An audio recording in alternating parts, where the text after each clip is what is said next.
प्रपंचात परस्परांशी प्रेमभाव कसा वाढेल?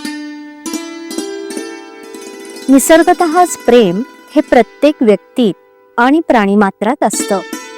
फार काय, प्रेमाशिवाय मनुष्य प्राणी जिवंत राहू शकणार नाही. प्रेमानं सर्व जग वश करून घेता येतं. प्रेम ठेवण्यात पैसा खर्च होत नाही, कष्ट नाहीत. परंतु प्रत्येकाचा अनुभव पाहावा तर प्रेम करणं तितकंसं सोपं आहे असं दिसत नाही. याचं कारण प्रत्येक व्यक्तीचा स्वभाव निराळा, आवड निराळी आणि दैवयोगानं आलेले ऋणानुबंध निरनिराळे असतात. आपल्या विचाराचे लोक असतील त्यांच्यावर स्वाभाविकच प्रेम जडतं. विरुद्ध असतील त्यांच्याबद्दल प्रेम वाटत नाही, किंबहुना द्वेषही उत्पन्न होतो. द्वेष उत्पन्न का होतो? तर आपला आणि दुसऱ्याचा विचार आणि आवड जमत नाही म्हणून. परंतु थोडा विचार केला तर असं दिसतं की आपण ज्या कारणामुळे दुसऱ्याचा द्वेष करतो तेच कारण दुसऱ्यानं आपला द्वेष करायला पुरेसं होतं.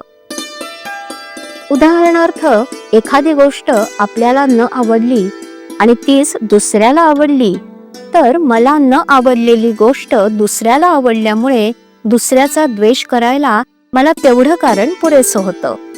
मग त्याच न्यायानं त्याला न आवडलेली गोष्ट मला आवडते, हेच कारण त्यानं माझा द्वेष करायला पुरेसं नाही का? व्यक्ती तितक्या प्रकृती अशी म्हण आहे. त्याचा अर्थच असा की स्वभावाप्रमाणे प्रत्येकाची आवड ही निराळी असणारच.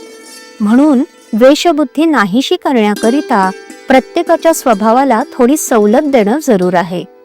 आणि प्रेम जणण्याकरिता सर्वांना आवडणारी जी गोष्ट असेल तिकडं लक्ष देणं जरूर आहे. प्रेम करण्याचा धडा गिरवताना सुरुवात आपल्या घरापासून करावी. घरातली माणसं, नंतर शेजारी आणि त्यानंतर आजूबाजूला आपलेपणाची भावना आपल्या कृतीने वाढवावी. म्हणजे क्रमाक्रमाने प्रेमाची वाढ होऊन सर्व वातावरण प्रेममय होऊन जाईल. सर्वांशी निष्कपट प्रेमानं वागावं.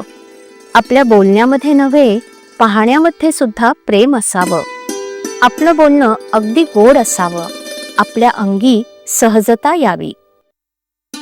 घरामध्ये अमुक एक गोष्ट कराच किंवा नकाच करू असं हट्टानं न म्हणता आपण राहावं.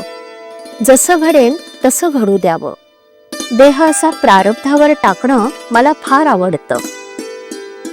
प्रेम करायला गरिबी आड येत नाही किंवा श्रीमंती असेल तर फार द्यावं लागत नाही. जसं आई आणि मुलाचं प्रेम असतं तसं भगवंताचं प्रेम लागावं. ज्याला भगवंताचं प्रेम येईल तो सृष्टीकडे कौतुकाने पाहील. भगवंताचं प्रेम हे कोणत्याही साधनाचा प्राण आहे, जे मागण्यासाठी रोज भगवंताची प्रार्थना करावी आणि त्याच्या अनुसंधानात राहण्याचा प्रयत्न ठेवावा. श्रीराम.